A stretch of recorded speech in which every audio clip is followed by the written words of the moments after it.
चलो तो स्टार्ट कर रहे हैं हमारा F5 बीकॉम सेमेस्टर नंबर 2 जिसका यूनिट नंबर 4। कौन सा है हमारा यूनिट नंबर 4? पहले नाम देख लेते हैं। यूनिट नंबर 4 है हमारा थियरी ऑफ डिस्ट्रीब्यूशन। कौन सा है हमारा यूनिट? Theory of distribution. ये जो हमारा यूनिट है, यहाँ पे ध्यान दे दो, unit number 4 theory of distribution जो हमारा है, हालांकि ये यूनिट में आपको दिया क्या है, पहले तो ये यूनिट के कंटेंट क्या है आपको शायद पता हो। दैट इज बेसिकली हमारे 4 फैक्टर ऑफ प्रोडक्शन है। कौन कौन से 4 फैक्टर ऑफ प्रोडक्शन है? Land, labour, capital and entrepreneur. पीछे से आवाज नहीं आ रही है भाई? 4 फैक्टर ऑफ प्रोडक्शन कौन कौन से हमारे? लैंड, लेबर, कैपिटल एंड, बढ़िया। चलो ये जो 4 फैक्टर ऑफ प्रोडक्शन है हमारे, आप काम करते हो तो मुफ्त में कहीं पे काम करोगे भाई? हो तो मन के जो हाँ, अगर आप कहीं पे काम करोगे तो रिटर्न में समथिंग इन रिटर्न, कुछ ना कुछ तो रिटर्न चाहिए होगा, हाँ या ना? एग्जाम्पल दू, कोई ने बेन तारू सीक्रेट रवा दे, समथिंग इन रिटर्न, पैसे रिटर्न में क्या मिलेगा? तारा सीक्रेट छुपाई राखी, कोई ने कहीं नहीं, राइट? वैसे ही सेम हमारे इकोनॉमिक्स में भी हमारे 4 फैक्टर ऑफ प्रोडक्शन है, that is land, labour, capital and entrepreneur. अभी ये 4 फैक्टर ऑफ प्रोडक्शन को हम काम पे लगाते हैं। समझ लो कि ये 4 फैक्टर ऑफ प्रोडक्शन को हमने काम में लगाया, यहाँ पे भी समथिंग इन रिटर्न आएगा, कुछ ना कुछ रिटर्न में देना पड़ेगा, हाँ या ना? तो देखो लैंड है तो लैंड के रिटर्न में क्या देंगे? रेंट, हाँ या ना? लैंड के रिटर्न में क्या मिलेगा? रेंट। लैंड के रिटर्न में क्या मिलेगा? लेबर वर्कर को क्या मिलेगा? लेबर वर्कर को क्या मिलता है भाई? वेजेस। उसके अलावा कैपिटल के रिटर्न में क्या मिलेगा? इंटरेस्ट। और एंटरप्रेन्योरशिप दैट इज एंटरप्रेन्योर को रिटर्न में क्या मिलेगा? प्रॉफिट। वो वाला डायलॉग याद नहीं आया? रिस्क है तो इश्क है। हाँ, तो एंटरप्रेन्योर को रिटर्न में क्या मिलता है? प्रॉफिट। तो इन सब की जो थियरी है ना, दैट इज रेंट की थियरी है, प्रॉफिट की थियरी है, वो सारी थियरी हमें इस यूनिट में दी है। ठीक है, इस यूनिट में कि रेंट कैसे डिसाइड होता है, प्रॉफिट कैसे डिसाइड होता है, टाइप्स कितने होते हैं, वो सब कुछ हमें यूनिट में पढ़ना है। बोलो यहाँ तक सबको क्लियर, हाँ या ना? चलो तो फर्स्ट ऑफ ऑल हम लोग जो स्टार्ट कर रहे हैं, पहले theory of a distribution. Title मैंने बताया थियरी ऑफ अ डिस्ट्रीब्यूशन। अभी ये जो डिस्ट्रीब्यूशन होता है ना, वो डिस्ट्रीब्यूशन 2 टाइप का होता है। कौन से टाइप का होता है? 2 टाइप का। फर्स्ट जो हमारा होता है वो है functional distribution and second one जो हमारा है that is personal distribution. Distribution के मैंने 2 टाइप बताए, 2 पार्ट बताए। First functional distribution, second personal distribution. जैसा नाम वैसा काम, functional distribution. Now what is the meaning of functional distribution? तो हालांकि मैंने आपको पहले भी बताया कि हमारे फैक्टर ऑफ प्रोडक्शन 4 है, land, labour, capital and entrepreneur, right? उसके रिटर्न में हम लोग कुछ ना कुछ समथिंग इन रिटर्न मिलता है। लैंड के रिटर्न में रेंट, वेज वर्कर को वेजीज, कैपिटल के फॉर्मेशन में इंटरेस्ट और एंटरप्रेन्योर को प्रॉफिट। ये हमने जो डिस्ट्रीब्यूट किया ना, ध्यान से देखो, ये हमने 4 फैक्टर ऑफ प्रोडक्शन को डिस्ट्रीब्यूट किया, that is called as a functional distribution. क्या बोला जाएगा उसको? Functional distribution. हमारे 4 फैक्टर ऑफ प्रोडक्शन के हिसाब से हमने उसका रिटर्न डिस्ट्रीब्यूट किया, that is called as functional distribution. बोलो फंक्शनल डिस्ट्रीब्यूशन सबको क्लियर? यस और नो? नेक्स्ट है हमारा पर्सनल डिस्ट्रीब्यूशन। तो भाई मेरी सैलरी, आपके पापा की सैलरी, आपकी, अगर आप काम करते हो तो आपकी सैलरी और मुकेश अंबानी सर की सैलरी क्या हम सबकी सेम है? नहीं, उसको भी डिस्ट्रीब्यूट किया है। तो यहाँ पे साइज ऑफ पॉपुलेशन के हिसाब से हमने नेशनल इनकम को कंडक्ट किया हुआ है। तो देखो, the personal distribution of national income is also known as size distribution of income. मतलब कंट्री के जितने भी लोग, इंडिविजुअल जितने भी पर्सन है, उस पर्सन की सभी की इनकम मिला लो तो आपको मिल जाएगा नेशनल इनकम। और ये जो पर्सनली डिस्ट्रीब्यूशन हुआ है उसको बोला जाता है पर्सनल डिस्ट्रीब्यूशन। क्या बोला जाएगा? पहले मैंने बताया फंक्शनल, सेकंड मैंने बताया पर्सनल। फंक्शनल में क्या था? 4 फैक्टर ऑफ प्रोडक्शन वाला। पर्सनल में था पर्सनल इनकम वाला। बोलो दोनों क्लियर? फर्स्ट क्वेश्चन कंप्लीट हो गया। चलो वेलकम। सेकेंड जो हमारा है वो है वेजेस की इंफॉर्मेशन हमें दी है। सेकेंड क्वेश्चन में हमें बताया कि भाई टाइप्स ऑफ वेजेस हमारे कौन कौन से हैं। तो पहले तो वेजेस, वेजेस क्या होता है? What is the meaning of wages? तो भाई जहां पे वेजेस आर द रिवॉर्ड और remuneration for the service of labour. Labour, आप कहीं पे काम पे जाते हो, समझ लो आप कोई भी जगह XYZ जगह पे काम पे लग गए, हाँ या ना? बोलो, सोच लिया ऐसा क्या आप कोई भी जगह काम पे लग गए? तो like for example labour worker है, आप कहीं पे काम पे लग गए तो मुफ्त में तो काम करेंगे नहीं, पापा की दुकान पे भी काम करेंगे तो पप्पा महीना नो पगार तो आपको। तो ये जो सैलरी मिली, पगार सैलरी मिली, उसको क्या बोला जाएगा? रेम्यूनरेशन। और ये रेम्यूनरेशन को, लेबर वर्कर के रेम्यूनरेशन को हम क्या बोलते हैं? वेजिस। क्या बोलते हैं? वेजिस। क्लियर? चलो नाउ ये वेजिस के दो टाइप है। फर्स्ट है हमारा नॉमिनल और मनी वेज, दूसरा है हमारा रियल वेज और non monetary wage. Now first जो है हमारा नॉमिनल वेज और मनी वेज। नॉमिनल वेज और मनी वेज में क्या फर्क होता है? क्या होता है वो? जो पेमेंट आपको मनी में मिला है, लाइक फॉर एग्जाम्पल एक चीज के बदले में रिटर्न में आपको 5000 कैश मनी, पैसा, जहां पे आपको पैसे में पेमेंट मिला है उसको बोला जाएगा मनी वेज। क्या बोला जाएगा उसको? Money wage. जहां पे आपको पेमेंट इन कैश, कैश में मिला है, that is called as money wage. बोलो क्लियर? चलो नेक्स्ट है हमारा non monetary wage. Non monetary wage माने जहां पे क्वांटिटी ऑफ अ गुड्स और सर्विस, या तो फिर लाइक फॉर एग्जांपल क्या बताया, real wage means the total quantity of a goods, of real goods और service which a worker can buy or purchase with the help of money wage.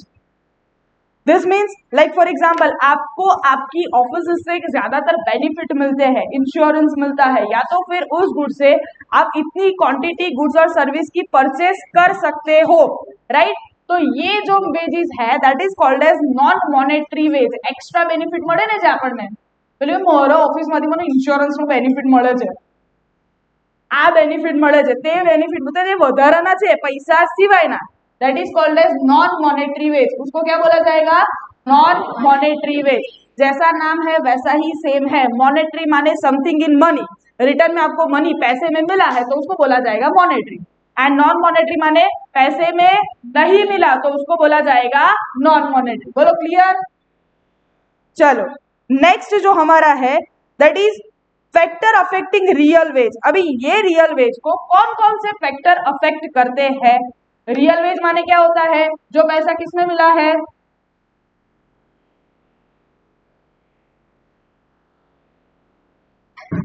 Non money, जहां पे money के अलावा भी आपके जितने भी बेनिफिट्स आपके साथ साथ होते हैं, मनी के साथ साथ बेनिफिट होते हैं, उन सभी को बोला जाएगा रियल वेज, राइट? अभी ये रियल वेज के कौन कौन से फैक्टर ऐसे होते हैं कि जिसकी वजह से रियल वेज को इफेक्ट होता है, रियल वेज में चेंजेस होता है?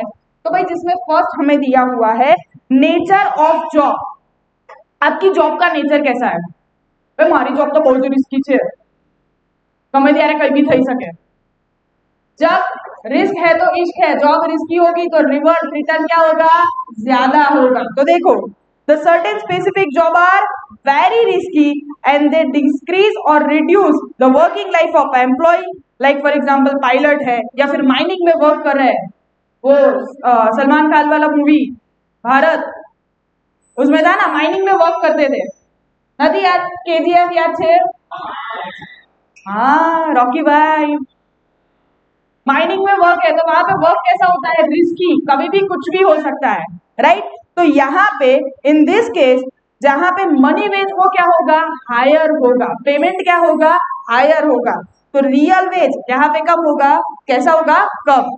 जहां पे आपको पैसे ज्यादा मिलते हैं, ऑफिस वाले भी ऐसा ही करेंगे ना, पैसे ज्यादा दे दे तो रियल वेज थोड़ा सा कम देते हैं। तो यहाँ पे जहां पे रिस्क ज्यादा होता है ना, तो वहां पे मनी वेज रिटर्न में पैसे आपको ज्यादा मिलते हैं, और रियल वेज वहां पे क्या मिलता है? कम मिलता है। सेकेंड है हमारा सरप्लस और additional benefit. Like additional benefit माने ट्रांसपोर्टेशन फैसिलिटीज। आप कहीं पे काम करने जाते हो, ऑफिस वाले बोले कि आपको घर से लेके हमारी ऑफिस तक हम यहाँ पे लेके आएंगे, ट्रांसपोर्टेशन फैसिलिटीज। उसके अलावा मेडिकल, हाउसिंग फैसिलिटीज है, उसके अलावा प्रॉपर कैंटीन की फैसिलिटी है। तो ये सब की वजह से हम क्या सोच सकते हैं? रियल वेज कैसा है भाई हमारा? हाई। वाई? हमें फैसिलिटी क्या मिल रही है? ज्यादा। जब फैसिलिटी ज्यादा मिल रही है तो मतलब रियल वेज हमारा ज्यादा है। बोलो क्लियर? नेक्स्ट है हमारा फ्यूचर प्रोस्पेक्ट। फ्यूचर ग्रोथ कैसा है? तो देखो there are the goods of a future growth और prospect and chances of a promotion, even money wage are low, real wage will be high. हमें लग रहा है कि इस जॉब से हमें फ्यूचर में प्रोस्पेक्ट मतलब मेरे को प्रमोशन ज्यादा मिलने वाला है, ग्रोथ मेरा ज्यादा होने वाला है, अभी पैसा कम मिल रहा है लेकिन फ्यूचर प्रोस्पेक्ट ऐसा है कि ब्राइट है, तो यहाँ पे हमारा रियल वेज कैसा होगा, ज्यादा। नेक्स्ट है हमारा regularity of employ, that is जो एम्प्लॉय, काफी सारे एम्प्लॉय ऐसे होते हैं लाइक कॉन्ट्रैक्ट बेस्ड हो, या तो फिर क्या होगा कि भाई समटाइम्स उसके बाद आपका जॉब खत्म, अगर आपने ये काम खत्म मतलब कि ये जो डील है वो खत्म नहीं की तो आपका जॉब रिस्क पे हो जाता है। लेकिन काफी सारी जॉब ऐसी होती है कि जहां पे आपको परमानेंट एम्प्लॉय के तौर पे रखा जाता है, तो ये भी यहाँ पे भी आपका रियल वेज क्या हो गया, ज्यादा हो गया। क्लियर। नेक्स्ट है आपका working hours and over time. Over time जितना ज्यादा करोगे ओवर टाइम के पैसे ज्यादा मिलते हैं as compare to regular salary, right. तो यहाँ पे भी जो दैट इज एम्प्लॉय होते हैं उनकी कंफर्ट के हिसाब से उनको रियल वेज क्या मिलता है, ज्यादा मिलता है। Then professional expenses, like professional expenses on goods furniture, या तो फिर सर्जिकल इंस्ट्रूमेंट या कोई भी XYZ इंटरनल एक्सपेंसेस आपने ज्यादा किए हैं तो भी यहाँ पे आपका रियल वेज क्या होगा, ज्यादा होगा। देन नेक्स्ट वन है हमारा price level. Generally the real wage will B depend upon the price level of goods and service. Statement दोस्तों याद रखना क्या बताया है, रियल वेज किस पे डिपेंड होता है, price of goods and service पे डिपेंड होता है। जब प्राइस फॉल होती है तो उस time some amount of money wage can buy more quantity of goods and when price level fall real wage also rise. कुछ समझ में नहीं आया होगा, अभी ध्यान से सुनो, ये स्टेटमेंट को समझने लगे मेरे को ध्यान से सुनो। लाइक फॉर एग्जाम्पल पहले आपके पास 50 रुपए थे, 50 रुपए में आप सिर्फ 2 चॉकलेट परचेस कर रहे थे, 50 रुपए में 2 चॉकलेट परचेस कर पा रहे थे ना। अभी अचानक से ऐसा हुआ है आपकी सैलरी नहीं बढ़ी है, मम्मी पापा ने आपको 50 से 100 रुपए नहीं दिए, लेकिन वो चॉकलेट प्रोड्यूसर है ना उसने दाम कम कर दिए, 50 रुपए में 2 जो मिल रही थी उसकी जगह अभी 50 रुपए में 4 मिल रही है, तो दैट मीन्स आपका परचेसिंग पावर क्या हो गया, बढ़ गया है। तो उसका मतलब क्या है, आपका रियल वेज बढ़ा है। मनी वेज मतलब पैसे आपके पास नहीं बढ़े, 50 से 100 नहीं हुए, लेकिन जो प्राइसिंग था वो प्राइसिंग क्या हो गया, कम हो गया। तो दैट मीन्स आपका रियल वेज क्या हो गया, इंक्रीज। नेक्स्ट है हमारा पॉसिबिलिटी ऑफ एक्स्ट्रा अर्निंग, जिसमें क्या बताया है, if the number of working hours are less the worker may be capable for the extra work. Like for example मेरी जॉब ऐसी है कि जहां से मुझे 3 घंटे का ही काम मिलता है, लेकिन मेरी कैपेसिटी ऐसी है कि मैं 7 घंटे 8 घंटे काम कर सकती हूँ, तो यहाँ पे जो एक्स्ट्रा आवर से मुझे काम से पैसे मिल रहे हैं तो वो भी मेरा क्या हो गया, रियल वेज। क्लियर, समझ में आया। चलो नेक्स्ट पॉइंट में हमें जो दिया है दैट इज अ डिफरेंट और various component of a marginal productivity. Now यहाँ पे हमें जो डिस्ट्रीब्यूशन की थियरी है, आगे हमें जो रेंट थियरी पढ़नी है, प्रॉफिट थियरी पढ़नी है, उसके ओरिएंटेड आपको यहाँ पे व्यू दिया हुआ है, शॉर्ट फॉर्म आपको सारे इक्वेशंस दिए हुए हैं। अगर आपने ये अच्छे से समझ लिया तो जो आपके 3 मेन क्वेश्चन है वो आप अच्छे से इजीली समझ पाओगे। देखो फर्स्ट ऑफ ऑल क्या बताया है, एमपीपी के बारे में। Now what is the meaning of MPP, that is marginal fiscal product. क्या होता है उसका मतलब, मार्जिनल फिस्कल प्रोडक्ट। अभी शॉर्ट एंड स्वीट में मार्जिनल फिस्कल प्रोडक्ट समझा दो।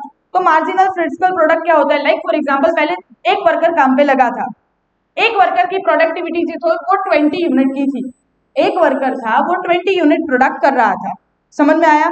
अभी जो वर्कर है वो ज्यादा वर्कर हुए और प्रोडक्टिविटी उनकी बड़ी है, 20 से लेके 40 हुई है, टोटल उन्होंने प्रोडक्शन 40 का किया हुआ है। तो यहाँ पे जो फर्स्ट 40 माइनस 20 करोगे तो आपको एक्स्ट्रा मार्जिनल प्रोडक्ट वो आपको 20 मिलेगा। जैसे हम मार्जिनल कॉस्ट फाइंड आउट करते थे, मार्जिनल रेवेन्यू फाइंड आउट करते थे, वैसे ही सेम है हमारा मार्जिनल प्रोडक्ट, जिसमें क्या बताया है कि भाई एडिशनल और increase in total production by employing additional unit of factor of production. हमारे 4 फैक्टर ऑफ प्रोडक्शन का हम जो यूटिलाइजेशन करते हैं, उस यूटिलाइजेशन के साथ साथ पहले हम 20 यूनिट का प्रोडक्शन कर रहे थे, अभी हम लोग 40 यूनिट का प्रोडक्शन कर रहे हैं, तो एक्स्ट्रा जो 20 हुआ है that is called as MPP. समझ में आया, एमपीपी क्या होता है, total production of N unit minus total production of N minus 1 unit, that is called as marginal product. Clear, जहां पे मार्जिनल प्रोडक्ट माने टोटल प्रोडक्ट आपकी जो फर्स्ट थी, suppose total product of 3 unit minus total product of second unit, तो आपको क्या मिल जाएगा, marginal product of unit. Clear. चलो नेक्स्ट हमें जो दिया है दैट इज, यहाँ पे एक एग्जांपल आपको बताया है कि like by total production of 3 worker, 3 worker थे, उनका टोटल प्रोडक्शन जो था वो 90 यूनिट का था। अभी एडिशनल 1 वर्कर, एक वर्कर मैंने एक्स्ट्रा, एक लेबर को साथ में वे तुम भी मौजूद आए ना काम पर, एक एक्स्ट्रा वर्कर को काम पे लगाया, तो वहां पे हमें टोटल प्रोडक्शन हो रहा है 120 का। तो अभी एडिशनल देखना है तो TN माइनस TPN माइनस 1, तो यहाँ पे 120 माइनस 90 करोगे तो आपको कितना मिलेगा, 30। तो 30 आपका क्या हो गया, MPP। क्लियर हुआ। MPP कैसे फाइंड आउट किया, MPP कैसे फाइंड आउट किया भाई, सबको क्लियर, यस और नो। चलो नेक्स्ट है हमारा VMP, don't say VMC, Vadodara municipal corporation नदी, हाँ VMP છે। हाँ, वैल्यू ऑफ मार्जिनल प्रोडक्ट, नाम क्या है, वैल्यू ऑफ मार्जिनल प्रोडक्ट। जैसा हमने मार्जिनल प्रोडक्ट को फाइंड आउट किया कि भाई 30 यूनिट हमने एक्स्ट्रा प्रोड्यूस किए हैं, राइट, उसको उसी प्राइस के साथ मल्टीप्लाई कर लो।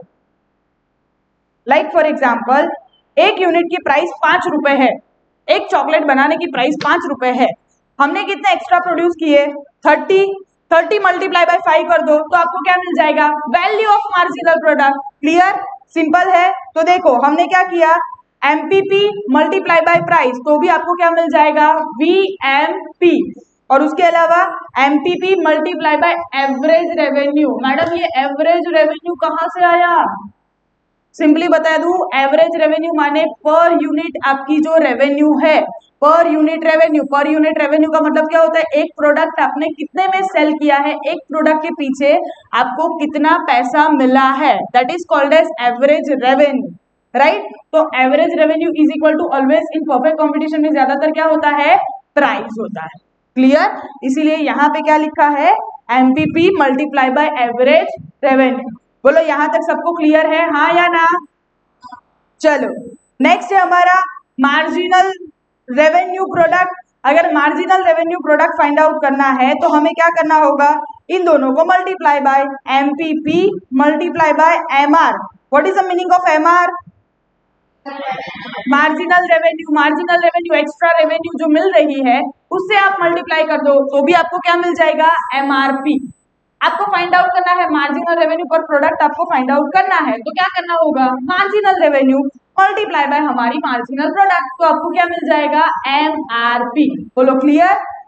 चलो इसी के बाद हमारा जो है वो क्वेश्चन है that is method of wages payment, that is wages के डिफरेंट पेमेंट हम लोग करते हैं, इसके डिफरेंट टाइप्स होते हैं, जिसमें फर्स्ट है cash wage. Now what is the meaning of cash wage, जो वेजेस आपको कैश में मिलते हैं that is called as cash wage. Like for example, एक लेबर वर्कर को 500 रुपए उसके काम के बदले में मिले तो that is called as cash wage. Clear, cash में जितना भी मिलता है that is called as cash wage. Second जो हमारा है टाइम वेज। अभी टाइम वेज में क्या बताया कि लाइक फॉर एग्जांपल आपको टाइम ड्यूरेशन के हिसाब से सैलरी दी जाती है। लाइक 3 घंटे आपने काम किया तो 3 घंटे के हिसाब से 300 रुपए मिले, 2 घंटे काम किया तो 2 घंटे के हिसाब से आपको 200 रुपए मिले। तो यहाँ पे आवर्स के हिसाब से, टाइम ड्यूरेशन के हिसाब से आपको सैलरी मिली, that is called as time wage. Clear. Next है हमारा दैट इज पीस वेज।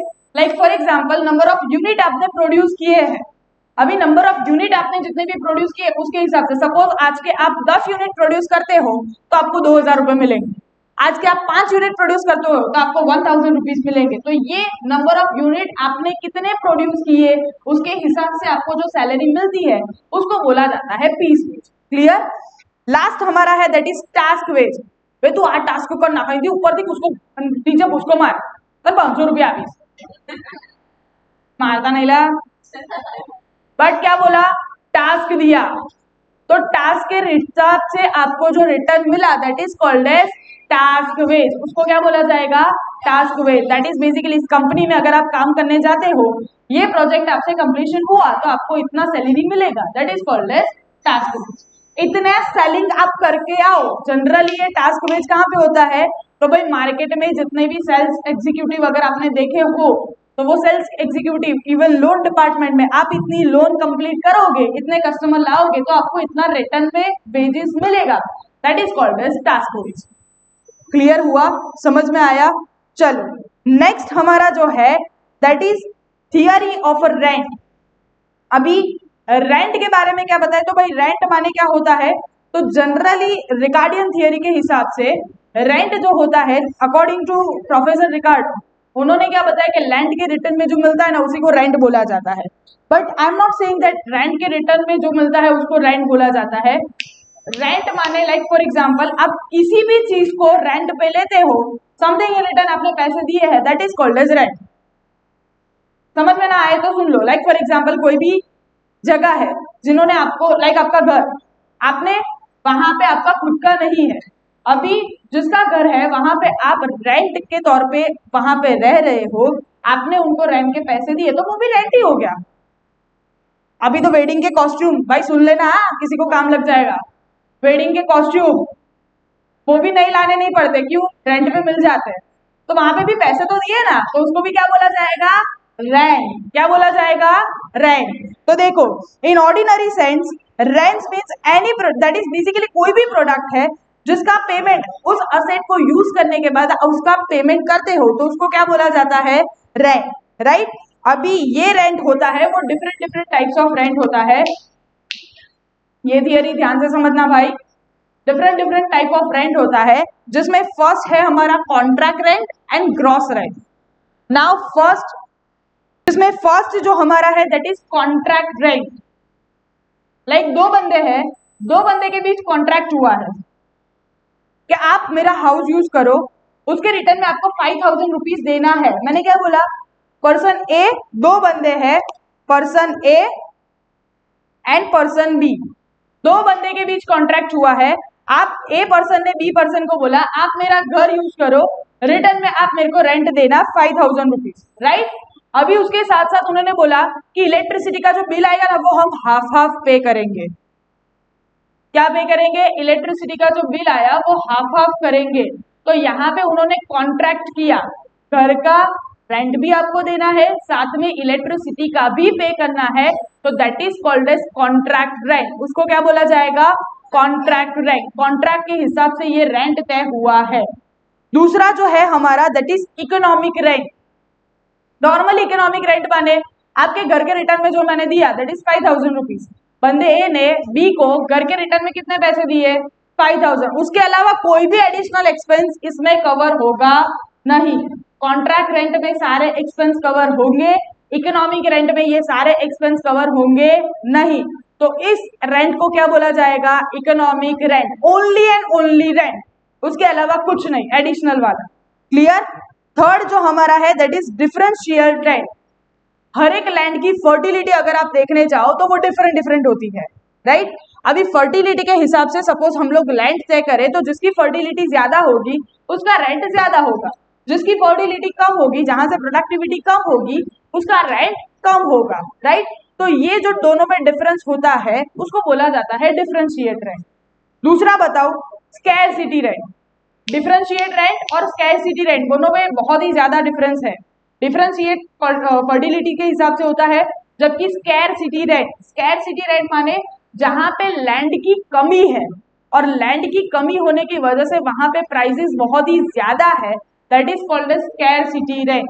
अभी सपोज अलकापुरी एरिया है जो पॉज एरिया है, वहां पे आप रहने के लिए जाते हो, वहां पे लैंड की कमी है तो वहां पे रेंट के चार्जेस क्या होंगे? बहुत ही ज्यादा होंगे। जहां पे रेंट के चार्जेस ज्यादा है that is called as differentiate rent. Karelibagh posh area में जाओगे तो वहां पे भी रेंट ज्यादा होगा, राइट। तो वहां पे लैंड की कमी है, जल्दी से पब्लिक उसको ज्यादातर प्रेफर करती है, तो उस चीज को बोला जाएगा स्कैरसिटी रेंट। और फर्टिलिटी के हिसाब से आपने जो रेंट पे किया है that is called as differentiate rent. Clear? चलो नेक्स्ट है हमारा net interest and gross interest. Gross जो है, ग्रॉस में सब कुछ छुपा हुआ होता है। ग्रॉस माने A to Z सब कुछ आ गया। इंटरेस्ट के साथ साथ आपने जो रिस्क कवर किया है वो रिस्क भी इसमें कवर हो गया। जबकि नेट इंटरेस्ट माने सिर्फ और सिर्फ कैपिटल के रिटर्न में जो इंटरेस्ट मिलता है उस इंटरेस्ट को बोला जाता है नेट इंटरेस्ट। क्लियर? दोनों में फिर से बता दूं, ग्रॉस माने टोटल, जहां पे इंटरेस्ट के साथ साथ आपको एडिशनल बेनिफिट भी सारे कवर होते हैं, that is called as gross interest. And net interest माने सिर्फ और सिर्फ कैपिटल के रिटर्न में मिला है, सिर्फ कैपिटल के रिटर्न में जितने भी पैसे मिले हैं उसको बोला जाता है net interest. Clear? Same gross profit और नेट प्रॉफिट। ग्रॉस प्रॉफिट माने रेवेन्यू और उसके साथ साथ एडिशनल बेनिफिट जितने भी होंगे they all are covered in gross profit. And net profit माने सिंपल जितने भी पार्टनर है उस पार्टनर के बीच जितना भी प्रॉफिट डिस्ट्रीब्यूट हुआ है उस प्रॉफिट को बोला जाएगा नेट प्रॉफिट। बोलो यहां तक क्लियर? नेक्स्ट हमारा जो मेन इंपॉर्टेंट क्वेश्चन है that is theory of wages by JB Clark. देखो फर्स्ट आपको जो दिया है that is wages theory defined by JB Clark. उन्होंने क्या बताया है? दिस थियरी एक्सप्लेन और determine the factor prices such as rent, wages and interest etc. According to this theory, the factor price depend upon marginal or additional productivity of factor. उन्होंने क्या बताया कि भाई factor prices they all are depend upon the उनकी marginal productivity, extra productivity कितनी है उस पे वो depend है। मतलब लेबर वर्कर की सैलरी डायरेक्टली किससे कनेक्टेड है? तो भाई उन्होंने एक्स्ट्रा कितना प्रोड्यूस किया है उस पर डिपेंड है, राइट? नेक्स्ट आगे क्या बताया है? This means the wage rate depend upon their marginal or additional productivity. Wage rate directly किस पे डिपेंड है? Marginal productivity of worker, उस पे वो डिपेंड होता है। Now next हमें क्या बताया है? When we measure the marginal productivity of a worker in relation of fiscal unit, it is known as marginal fiscal product and of a labor. Like for example, एक worker ने जो एक बंदे ने अगर 5 यूनिट प्रोड्यूस किए हैं तो उसका मार्जिनल फिजिकल प्रोडक्ट एमपीपी वो कितना हो जाएगा? 5 यूनिट। क्लियर? देन आफ्टर आगे हमें क्या दिया है? The marginal productivity of worker in term of money that is 5 unit उसने प्रोड्यूस किए, एक यूनिट की प्राइस 20 रुपए थी। एक यूनिट की प्राइस कितनी थी? 20 रुपए। अभी 20 मल्टीप्लाई बाय 5 कितना होगा? तो ये उसका क्या हो जाएगा? वैल्यू। क्या हो जाएगा उसका? वैल्यू, जो हमने सेकेंड फाइंड आउट किया था। मतलब सपोज वर्कर ने 6 यूनिट कमोडिटी प्रोड्यूस किया है तो उसकी फिजिकल प्रोडक्ट कितनी हो जाएगी? MPP 6 unit. एक यूनिट की कमोडिटी की प्राइस 5 रुपए है। अगर रेवेन्यू फाइंड आउट करना है तो एमआरपी हमारा कितना होगा? 5 मल्टीप्लाई बाय 6 कितना हुआ? 30। बोलो यहां तक सबको क्लियर? यस और नो? Everyone clear? यहां तक आप अपने क्वेश्चन पेपर में आंसर पेपर में लिख सकते हो? हाँ चलो, अभी हर एक प्रोफेसर ने जितनी भी थियरी दी है उस थियरी में थोड़े अजम्पशन होते हैं। उस अजम्पशन के बेसिस पे ही वह थियरी आगे आपकी थियरी एक्सेप्ट होती है। जिसमें फर्स्ट ये जो हमारी वेजेस की थियरी है उस वेजेस की थियरी में फर्स्ट हमारा जो अजम्पशन है that is perfect competition in product market as well as labour market. Labour market में और प्रोडक्ट मार्केट में कौन सी कंपटीशन चल रही है? Perfect competition. चलो मेरे को बताओ। पर तो जनरली परफेक्ट कंपटीशन में मैंने 4 फीचर्स मेन बताए। Large number of seller, large number of buyer, homogeneous product, then price taker. कौन सा बताया फीचर्स? Price taker. तो भाई ये जो हमारी थियरी है वो किसके बेसिस पे है? परफेक्ट कंपटीशन में एग्जिस्ट हुई है। नेक्स्ट आगे क्या बताया है? Only labour is variable factor and all other factors are fixed. ध्यान में रखना, सिर्फ चेंज किस में हो रहा है? लेबर में। बाकी सारे फैक्टर हमारे कैसे हैं? फिक्स। बाकी सारे फैक्टर माने कैपिटल, एंटरप्रेन्योर और लैंड, वो सब कुछ कैसा है हमारा? Fix. Now all the unit of factor that is labourer and worker are equal in efficiency. हमें यहाँ पे ये सिर्फ अजम्पशन करके चलना है कि हर एक वर्कर की एफिशिएंसी सेम है। एक्चुअली में अगर रियलिटी में देखने जाए तो ये उसकी लिमिटेशन है। वाई? हर एक वर्कर की एफिशिएंसी सेम नहीं होती है। आपकी एफिशिएंसी सेम है? कितना बड़ा मोबाइल करता है, कितना बड़ा राज होता है। Next, it is possible to measure productivity of one factor alone and law of return are applicable in production. Now what is a law of return? Return में आपको जो मिल रहा है वो कैसा है? Law of return. Return something in return वो धीरे धीरे क्या होगा? डिक्रीज होता जाएगा। धीरे धीरे क्या होता है? डिक्रीज होता है। तो लॉ ऑफ रिटर्न यहाँ पे एप्लीकेबल है। And perfect mobility of a labour, labour का मोबिलिटी मतलब मोबाइल मूवमेंट, लेबर का मूवमेंट कैसा होगा? परफेक्ट, इजीली मूवमेंट अवेलेबल होगा। And total supply of labour is fix. Labour का टोटल सप्लाई भी कैसा होगा, फिक्स होगा। बोलो क्लियर। चलो नेक्स्ट हमें दिया है डायग्रामेटिक प्रेजेंटेशन। नेक्स्ट हमें जो डायग्रामेटिक प्रेजेंटेशन दिया है, यहाँ पे देखो पहले टेबल ध्यान से समझ लो, मैं टेबल समझाऊंगी, आप इजीली टेबल को ड्रॉ कर पाओगे। ध्यान से समझ लो। फर्स्ट मैंने ले लिया है टेबल में नंबर ऑफ वर्कर को। क्या लिया है, नंबर ऑफ वर्कर। ध्यान से देखो, फर्स्ट सेकेंड, पहले एक वर्कर, फिर 2 3 4 5 6 एंड 7, राइट। नेक्स्ट है हमारा टोटल प्रोडक्शन। भाई जैसे जैसे वर्कर बढ़ेंगे क्या टोटल प्रोडक्शन बढ़ेगा, हाँ या ना, हाँ, टोटल प्रोडक्शन बढ़ने ही वाला है। पहला है 66, देन 13, 21, 29, 35, 40 एंड 44। वर्कर का ब्लॉक बना दिया। नंबर ऑफ वर्कर के बाद प्रोडक्टिविटी ऑब्वियसली वो क्या होने वाली है, राइज होने वाली है, बढ़ने वाली है। Then marginal product, extra product. अभी जितने वर्कर नए नए एडिशनल में आते गए, उस वर्कर के हिसाब से उसकी प्रोडक्टिविटी कितनी राइज हुई है। मतलब पहले ये 2 वर्कर काम कर रहे थे तो 2 वर्कर की प्रोडक्टिविटी कितनी थी, अभी थर्ड एडिशनल आया तो क्या प्रोडक्टिविटी सच में बढ़ी है या कम हुई है।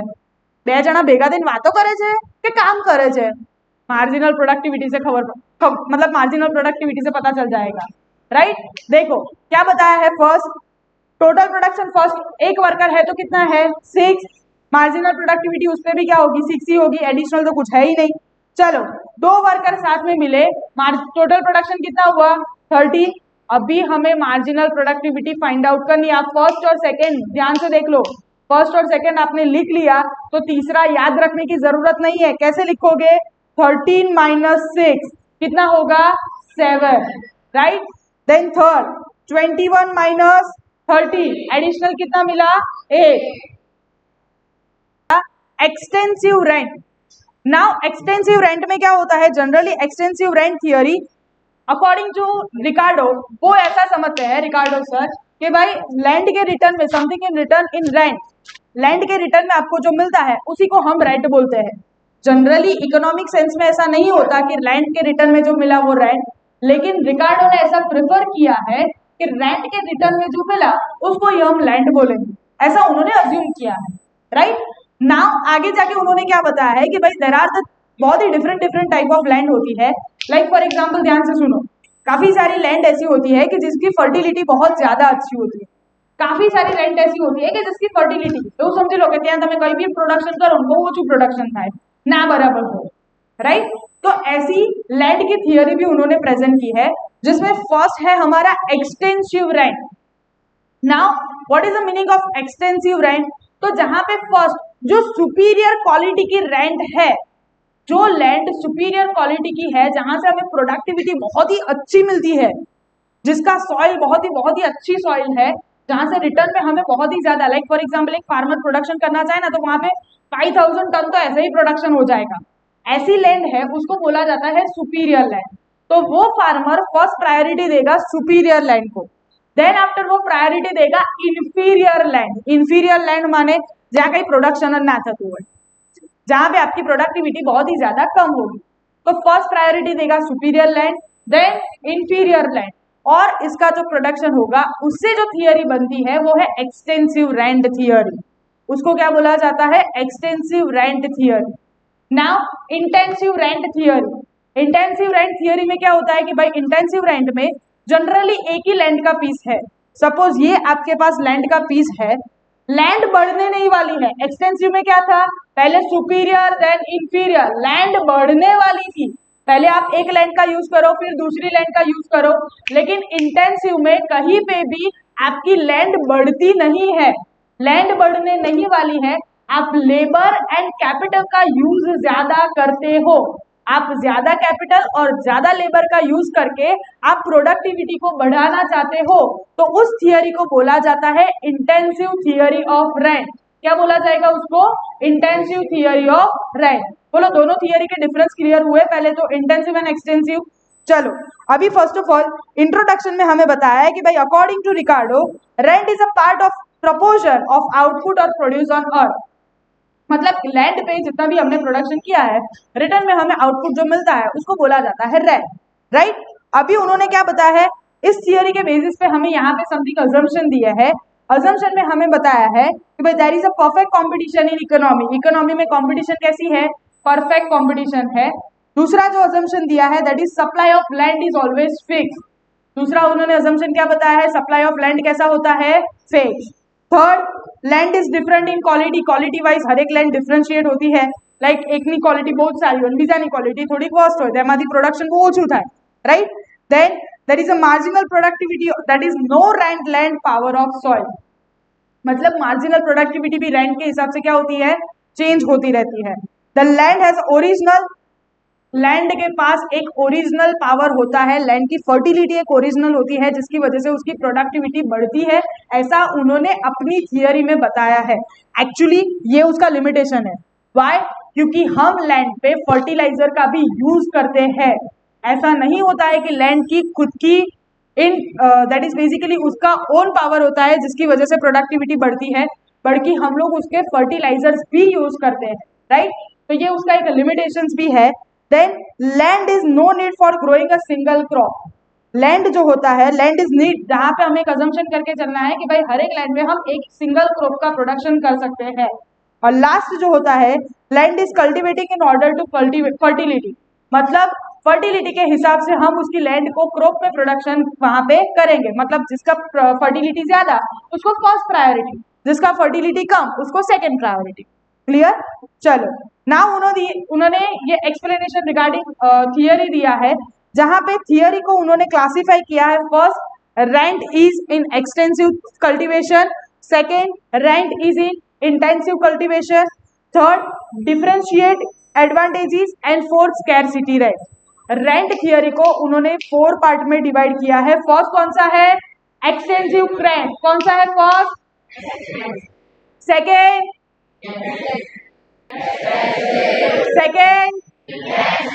Third and fourth.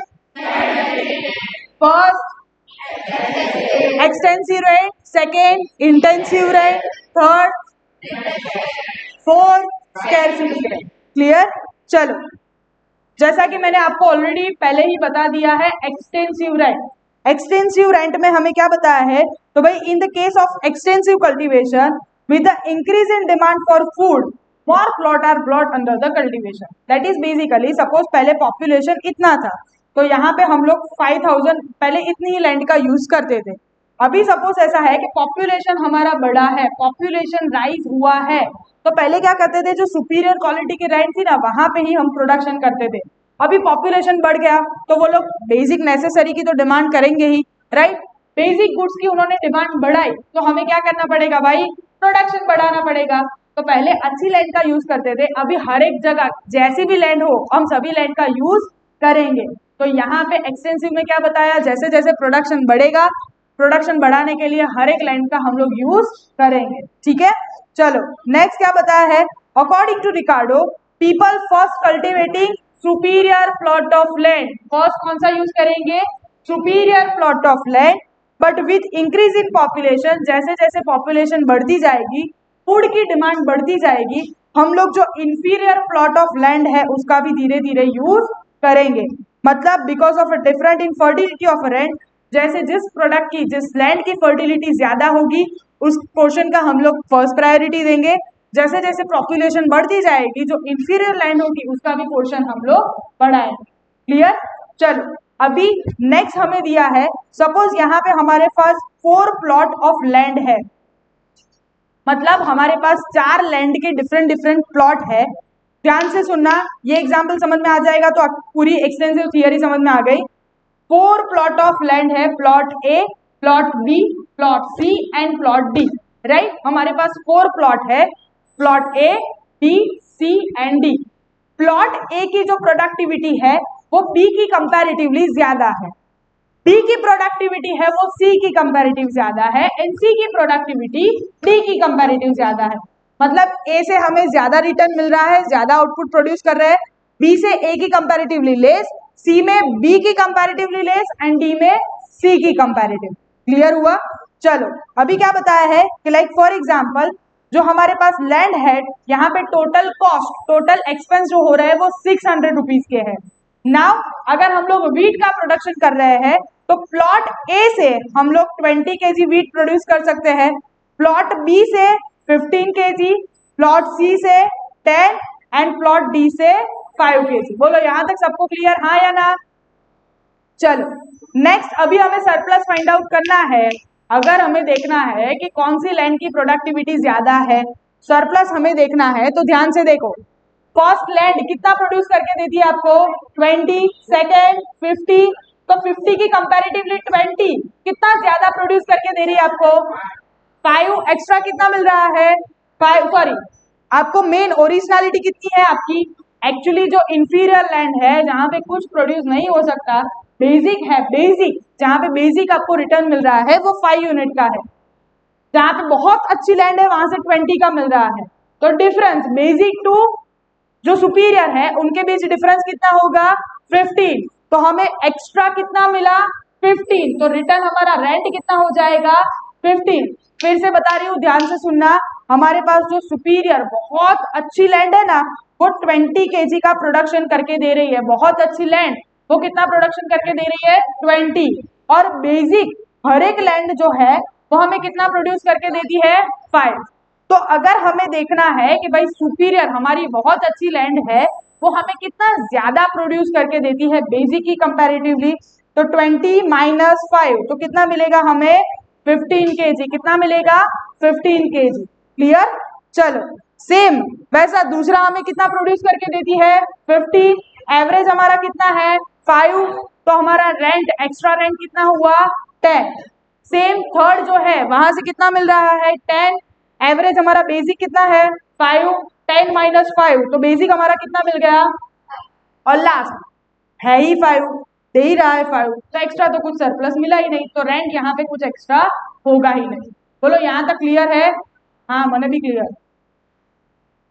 चलो अभी ये टेबल क्लियर हो गया होगा, तो सेम टेबल की ही फॉर्मेशन के आपका डायग्राम है, जहां पे डायग्राम में मैंने ले लिया है, एक्स एक्सिस पे ले लिया है आपके लेबर को, लेबर के हमने जो प्लॉट डिसाइड किए हैं A B C and D, और वाई एक्सिस पे ले लिया है हमने प्रोडक्शन। प्रोडक्शन कितना है हमारा? 5, 10, 15 एंड 20। मैंने कुछ नया नहीं लिया भाई, यहां से ही लिया है। प्रोडक्शन देख लो, 20, 50, 10 एंड 5। लेबर वर्कर जो दिए हैं वो। बोलो क्लियर? चलो नेक्स्ट, हमारा ए प्रोड्यूसर जो हमारी सबसे ज्यादा अच्छी वाली लैंड है, वो टोटल प्रोडक्शन हमें कितना करके देती है? 20 का। बी कितना देती है? 15। सी कितना देते हैं? 10 एंड लास्ट डी वो 5। अभी ध्यान से सुनना, मैडम ये हाईलाइट करके यहाँ पे क्यों दिया है वो ध्यान से सुनो। तो यहाँ पे बेसिक हमें 5 का रिटर्न तो मिले, आप कोई भी XYZ जो लैंड अच्छी भी नहीं है वहां पे भी आप प्रोडक्शन करने जाओगे ना, तो वहां से 5 का तो रिटर्न मिल ही रहा है। लेकिन जैसे जैसे आप फर्टिलिटी अच्छी वाली लैंड का प्रोडक्शन करते हो, तो वहां से रिटर्न आपको इतना ज्यादा मिलता है। तो जो ज्यादा रिटर्न मिला that is called as rent. तो ये आपका जो हाईलाइट वाला पोर्शन है that is called as rent. 5 to 10, 10 to 15 and 15 to 20। 20 वाला पोर्शन है जहां से आपको हाईएस्ट रेंट मिल रहा है, क्योंकि वो लैंड की फर्टिलिटी सबसे ज्यादा अच्छी है। क्लियर? चलो नेक्स्ट आपको जो दिया है intensive theory of a rent. Now intensive theory of a rent में क्या दिया है? तो भाई जहां पे हम लोग लेबर और कैपिटल का यूज ज्यादा करते हैं, लैंड की साइज में कुछ चेंज नहीं होता है, लेबर और कैपिटल ज्यादा यूज करते हैं, उस थियरी को बोला जाता है इंटेंसिव थियरी ऑफ रेंट। जहां पे लैंड के पीस ऑफ लैंड में कुछ चेंज नहीं होगा, जहां पे चेंज होगा तो आपके लेबर और कैपिटल में चेंज होगा। राइट? तो देखो हमने यहाँ पे 3 डोज ऑफ लेबर और कैपिटल लिए हैं, dose A, dose B and dose, that is first dose, second dose and third dose. Right? First dose जो आपका है जहां पे आपको मार्जिनल प्रोडक्टिविटी जो है, टोटल एवरेज मार्जिनल प्रोडक्टिविटी आपकी जो है वो 20 है। सेकेंड डोज से जितने भी सेकेंड वर्कर को आपने जितने भी ज्यादा वर्कर को यूज किया, वर्कर जितने ज्यादा होंगे मार्जिनल प्रोडक्टिविटी उतनी धीरे धीरे कम होती जाएगी। राइट? लैंड बड़ी नहीं है आपकी, लैंड में कोई चेंज नहीं होने वाला, पीस ऑफ लैंड आपका सेम ही है। आपके पास 5 हेक्टेयर है तो पहले भी इतना था, अभी भी इतना है, लेकिन आपने क्या चेंज किया है? लेबर और कैपिटल में चेंज किया है। राइट? सपोज आप लेबर और कैपिटल को ज्यादा यूज कर रहे हो तो सेकेंड डोज में आपका प्रोडक्शन मार्जिनल प्रोडक्ट कितना हो रहा है 50 और थर्ड में और ज्यादा लेबर वर्कर की जरूरत आपने यूज किया और कैपिटल का यूज किया, लेकिन यहाँ पे तो जरूरत ही नहीं थी, स्टिल आपने यूज किया तो वहां पे मार्जिनल प्रोडक्टिविटी वो डिक्रीज होके कितना होगा 10। समझ में आया? क्लियर हो रहा है? आपका पीस ऑफ लैंड, आपका लैंड का पार्ट बढ़ने नहीं वाला है, लेकिन सिर्फ आप कैपिटल और लेबर का यूज ज्यादा कर रहे हो। अभी लैंड बढ़ने नहीं वाला तो लेबर और कैपिटल का यूज आप ज्यादा कर रहे हो तो वहां से प्रोडक्टिविटी तो बढ़ ही नहीं सकती है, तो वहां पे मार्जिनल प्रोडक्ट आपका क्या होगा? डिक्रीज होगा। क्लियर? चलो नेक्स्ट हमें जो इंफॉर्मेशन दी है वो है आपका डायग्राम। डायग्राम में क्या बताया है? डोज ऑफ लेबर एंड यहाँ पे दे दिया है आपका आउटपुट। अगर आप देखने चाहो तो फर्स्ट जो डोज है जहां से हमारा टोटल प्रोडक्शन हो रहा है वो कितना है 20 का। देन सेकेंड डोज जहां पे लेबर और कैपिटल का यूज हमने ज्यादा किया, उसके बाद हमारी मार्जिनल प्रोडक्ट, ये टोटल प्रोडक्ट नहीं है, अगर टोटल प्रोडक्ट होता ना तो वो राइजिंग फॉर्म में होता। अगर आपका क्वेश्चन हो कि मैडम ये राइजिंग फॉर्म में क्यों नहीं है, हम लेबर वर्कर बढ़ा रहे हैं तो टोटल प्रोडक्ट बढ़ना तो चाहिए ना, तो टोटल प्रोडक्ट बढ़ता, मार्जिनल प्रोडक्ट बढ़ता नहीं है। मार्जिनल प्रोडक्ट क्या हुआ है? डिक्रीज हुआ है। एंड लास्ट, फिर भी हमने जरूरत नहीं थी, स्टिल लेबर और कैपिटल का ज्यादा यूज किया तो हमारा प्रोडक्ट कितना हुआ 10। तो ये जो आपका पोर्शन है यहां से लेके यहां तक वो आपका क्या हो जाएगा? रेंट। क्लियर? चलो देन नेक्स्ट है हमारा ड्यू टू डिफरेंट जोन। तो डिफरेंट जोन की वजह से हमारा रेंट कैसे ज्यादा हो, तो like for example railway station की नजदीक है तो रेलवे स्टेशन की नजदीक है या तो फिर सिटी एरिया के नजदीक है तो वहां पे आपको ट्रांसपोर्टेशन कॉस्ट बहुत ज्यादा बेयर नहीं करना होगा। नाउ ट्रांसपोर्टेशन कॉस्ट बहुत ज्यादा बेयर नहीं करना होगा तो उसी की वजह से ये आपको डिफरेंट एडवांटेजेस मिले हैं और इस डिफरेंशिएट एडवांटेजेस की वजह से रेंट क्या होता है? चेंज होता है। Like for example Kareli Bagh area में आप घर लेने के जाओ या फिर अलकापुरी में घर लेने के लिए जाओगे तो दोनों के जोन में प्राइजेस में चेंज होगा, तो वहां पे एडवांटेजेस में भी चेंज होता है और एडवांटेजेस की वजह से जो रेंट में चेंज होता है that is called as a differential rent. Clear हुआ? एंड लास्ट है हमारा स्कैरसिटी रेंट। स्कैरसिटी रेंट में क्या होता है? तो भाई लैंड की कमी है तो लैंड की कमी की वजह से आपको पैसे ज्यादा देने हो। लाइक फॉर एग्जांपल ये क्लासरूम है, अभी इसी क्लासरूम में नंबर ऑफ स्टूडेंट सपोज ज्यादा हो गए और दूसरे क्लास की जरूरत है और यहाँ पे लैंड मतलब कि क्लासरूम अवेलेबल नहीं है, मुझे जो ज्यादा पैसे दे के क्लासरूम परचेज करना पड़ा तो वो जो मैंने ज्यादा पैसे दिए ना that is called as scarcity rent. उसको क्या बोला जाएगा? Scarcity rent. बोलो क्लियर हुआ यहाँ तक? Everyone clear? चलो नेक्स्ट हमें जो दिया है कि भाई रिकार्डियन थियरी हमने देखी, उस थियरी के क्रिटिसिज्म क्या क्या थे। तो फर्स्ट हमने ऑलरेडी अजम्पशन में देख लिया था कि भाई एक्चुअली लैंड की कोई ओरिजिनलिटी होती नहीं है, कि ओरिजिनल फर्टिलिटी इतनी ज्यादा नहीं होती है कि भाई हर एक लैंड का प्रोडक्शन अलग हो। हम उसमें फर्टिलाइजर्स केमिकल्स यूज करते हैं जिसकी वजह से उसकी प्रोडक्टिविटी ऑलरेडी बढ़ जाती है, राइट। तो ये फर्स्ट ऑफ ऑल क्या हो गया? रिकार्डियन थियरी की लिमिटेशन। सेकेंड हमें जो दिया है in order to cultivate given by Ricardo, first हम लोग सुपीरियर प्लॉट को प्रायोरिटी देते हैं देन इंफीरियर। हम ऐसा कुछ नहीं होता जो आयु है ना आवाज दो हमारी માટે એવું કશું જ નથી। कोई भी फार्मर ऐसा नहीं देखेगा कौन सा सुपीरियर है कौन सा इंफीरियर है, उसके लिए तो प्रोडक्शन होना चाहिए, राइट। तो ऐसी थियरी रियलिटी में कभी भी एप्लीकेबल होती नहीं है। देन थर्ड हमें जो दिया है कि भाई there is no land like a marginal land. Extra land એટલે શું? लाइक फॉर एग्जाम्पल किसी के घर पे फार्मर हो तो आप उसको बोलो एक्स्ट्रा लैंड, આવું एक्स्ट्रा लैंड અમારામાં કશું આવે જ નહીં, मार्जिनल लैंड જેવું, राइट। तो यहाँ पे रियलिटी में मार्जिनल लैंड जैसा कोई भी कंसेप्ट होता नहीं है। And last, according to Ricardo this theory of rent is applicable only and only on land. जबकि मैंने बताया शादी के लिए भी कपड़े लेने जाओ तो लैंड पे मिलते हैं, तो ऐसा नहीं है कि लैंड के रिटर्न में मिला वही रेंट है। आप किसी भी असेट का यूज करते हो, असेट के रिटर्न में आपने पेमेंट किया है तो उसको बोला जाएगा रेंट। नाउ अभी हमारा सबसे लास्ट क्वेश्चन इस यूनिट का लास्ट क्वेश्चन जो है that is night theory of a profit and risk. उन्होंने प्रोफेसर नाइट ने हमें थियरी दी है, प्रॉफिट और रिस्क ओरिएंटेड थियरी दी है। पहले ये क्वेश्चन को समझने से पहले समझ लो ये क्वेश्चन में जनरली जो बताया है दैट इज अनसर्टेनिटी के बारे में बताया है। जैसा कि पहले मैंने स्टेटमेंट बताया कि भाई जहां पे रिस्क है वहां पे इश्क है, राइट? पैसा वहां पे ज्यादा होगा जहां पे रिस्क ज्यादा है। सेम उन्होंने यही थियोरी के बारे में बताया है कि अनसर्टेनिटी जितनी भी ज्यादा होगी, रिस्क जितना ज्यादा होगा, रिवॉर्ड उतना ही ज्यादा होगा। ऐसा किसने बताया है? मैंने नहीं, प्रोफेसर नाइट ने। उन्होंने क्या बताया है? According to Knight, the profit is a reward of organiser और entrepreneur for taking uncertainty. Uncertainty के रिटर्न में आपको जो रेम्यूनरेशन मिला है, एंटरप्रेन्योर को, ओनर को जो रेम्यूनरेशन मिला है उसको बोला जाता है प्रॉफिट। क्लियर? आपका खुद का बिजनेस है, आपने जितना भी रिस्क लिया है उसके सामने आपको जो रिवॉर्ड मिला है that is called as profit. Clear?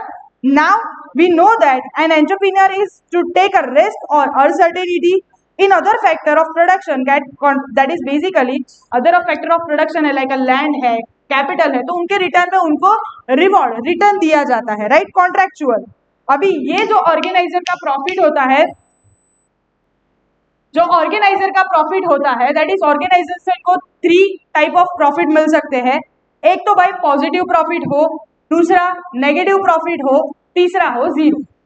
या तो उसको सबसे ज्यादा प्रॉफिट मिला हो, दूसरा उसको सबसे ज्यादा कम प्रॉफिट, नेगेटिव प्रॉफिट, लॉस हुआ हो, तीसरा कॉस्ट उसकी सिर्फ कवर हो गई हो, right? Now we can change the uncertainty. Organization reward of the profit is uncertain, it may be profit positive, negative और zero. Now an organizer has take uncertainty and for this work he gets profit. Now what change cause uncertainty? Uncertainty के changes, that is basically uncertainty बढ़ने के या कम होने के chances कौन कौन से हैं? तो first हमने किया है innovation। first क्या किया है हमने? innovation। नई चीज को अप्लाई किया अपने बिजनेस में। હું આ બિઝનેસ કરીશ ને તો મારું બિઝનેસ બહુ જબરજસ્ત ચાલશે, એવું કંઈક નવું લઈને આવ્યા છો માર્કેટમાં, इनोवेशन किया है। अभी वो नया प्रोडक्ट मार्केट में आगे बढ़ भी सकता है या वो मार्केट को डाउन भी कर सकता है हमारे। तो ये हमारा क्या है? एक अनसर्टेनिटी है, रिस्क है सबसे बड़ा। ध्यान से सुनो, आप अपने बिजनेस में नई प्रोडक्ट मार्केट में नई प्रोडक्ट लॉन्च करते हो अपने बिजनेस में। अभी वो प्रोडक्ट आपका पूरा मार्केट कैप्चर भी कर सकती है या तो आपको लॉस भी करवा सकती है, तो वो आपके बिजनेस के लिए क्या हो गया? रिस्क हो गया, राइट? दूसरा external changes. Now what are the external changes? तो भाई गवर्नमेंट के टैक्सेशन पॉलिसी में चेंज हुआ है या तो कुछ ऐसा हुआ है कि जिसकी वजह से दाम बढ़ गए हैं।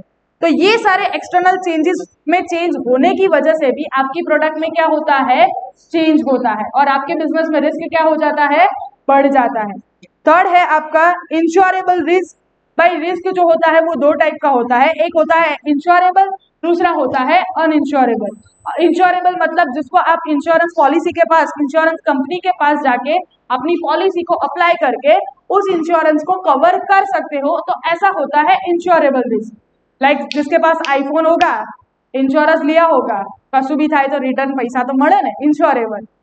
एंड नॉन इंश्योरेबल मतलब जिसमें रिटर्न कुछ आपने इंश्योरेंस नहीं लिया, रिटर्न कुछ नहीं मिलने वाला है, that is called as non insurable risk, right? चलो नेक्स्ट है हमारा factor affecting supply of entrepreneur. तो भाई factor affecting supply of entrepreneur, entrepreneur को कौन कौन से फैक्टर अप्लाई करते हैं? तो जिसमें फर्स्ट है total resources available with him.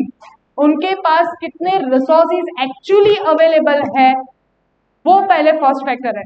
Resources ज्यादा होंगे तो प्रोडक्शन ज्यादा होगा, रिसोर्सेज कम है तो प्रोडक्शन की अवेलेबिलिटी बहुत ही ज्यादा कम होगी। दूसरा भाई एंटरप्रेन्योर की मेंटल कैपेसिटी कितनी है, कितने तक वो बर्डन को एक्सेप्ट कर पाएगा, कौन से बर्डन को वो एक्सेप्ट नहीं कर पाएगा।